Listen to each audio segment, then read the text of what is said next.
Salut, je m'appelle Thomas, j'ai 38 ans et mon métier c'est souffleur de verre.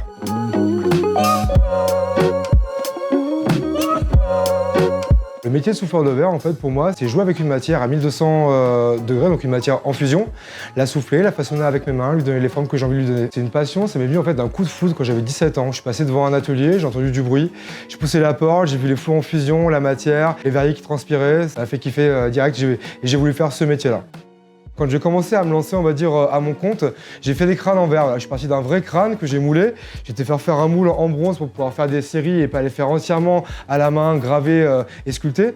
Il y a quand même une énorme partie qui est faite à chaud dans mes fours avec des chalumeaux et mon verre en fusion. C'est ce crâne, donc, pour moi, qui est un petit peu l'amour des vanités, qui a lancé ma marque, qui a lancé mon nom sur un produit qui m'a fait évoluer dans après des tas d'autres trucs.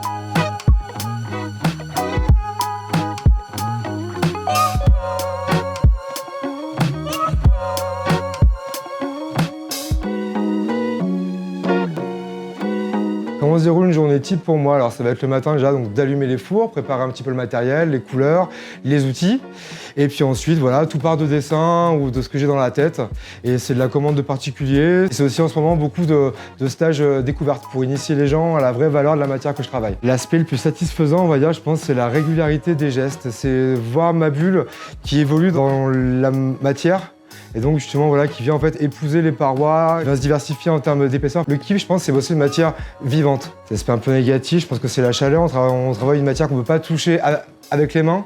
Et quand on la bosse, on n'a qu'une envie, justement, ouais, c'est s'en rapprocher. Donc voilà, le côté frustrant, je pense, c'est la distance qu'on prend avec la pièce en fonction de sa température.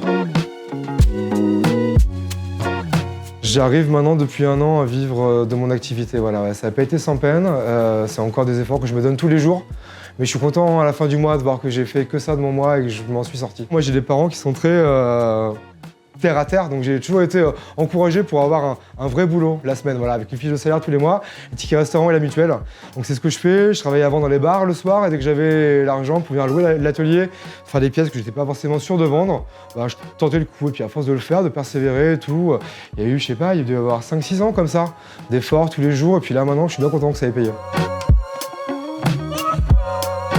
Par quoi commencer pour se lancer dedans? Je pense qu'il faut faire une école. Et après, il faut être curieux, il faut aller pousser les portes des ateliers. Voilà, il faut aller voir ce qui se passe chez les autres et en apprendre en pratiquant. Alors je conseille à quelqu'un qui veut se reconvertir dans un métier d'artisan et encore plus qui veut faire mon métier, ma passion, d'être vraiment persévérant et ambitieux. Voilà, bien s'entourer et vivre le truc. Voilà, il faut pas avoir peur de mettre les mains dedans. Voilà, de se brûler, de se couper, ça fait partie du jeu.